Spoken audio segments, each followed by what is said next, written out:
Bonjour et bienvenue dans ce tutoriel. Nous allons traiter du filtrage et du paramétrage d'une application Checkwire avec InnodeView.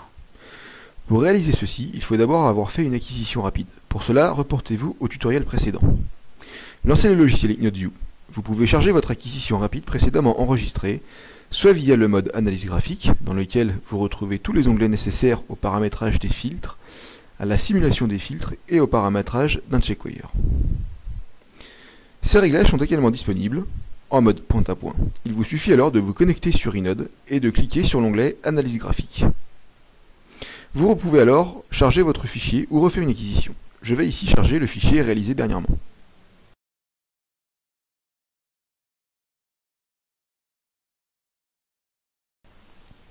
Cliquez sur l'onglet Visualisation temporelle pour voir à quoi ressemble notre signal brut. Ce signal, certes bruité, peut quand même être exploité après l'application de certains filtres.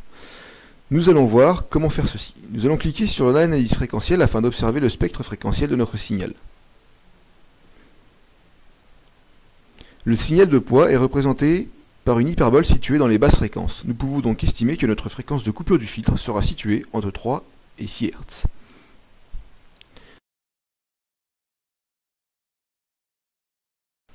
Nous allons maintenant cliquer sur Simulation des filtres. Nous allons choisir un filtre du convertisseur. Il faut savoir qu'il faut entre 15 et 20 points de mesure pour avoir un bon calcul Checkwire. Pour mon application, je règle à 100 mesures par seconde. Nous pouvons aller voir dans la visualisation temporelle l'effet de ce premier filtre.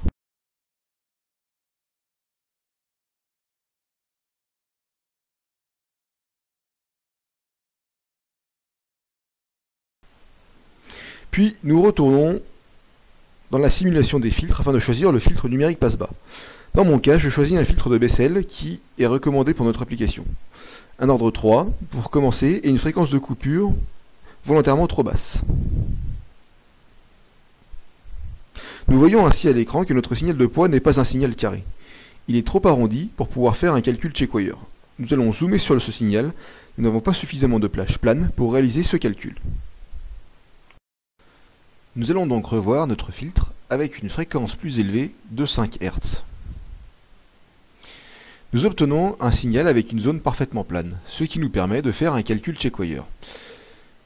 Si l'on regarde l'ensemble de la courbe, voilà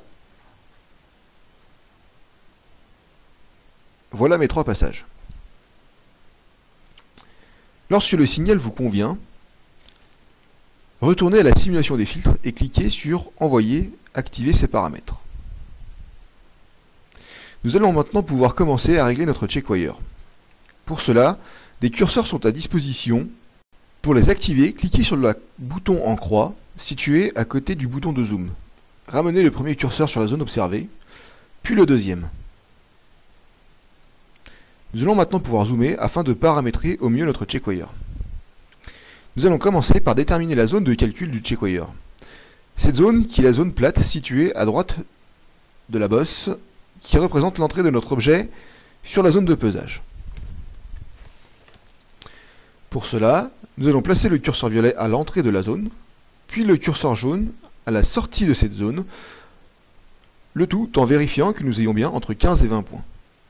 Le logiciel affiche alors le résultat Checkwire calculé ainsi que le temps de calcul nécessaire. Ici, 221 millisecondes.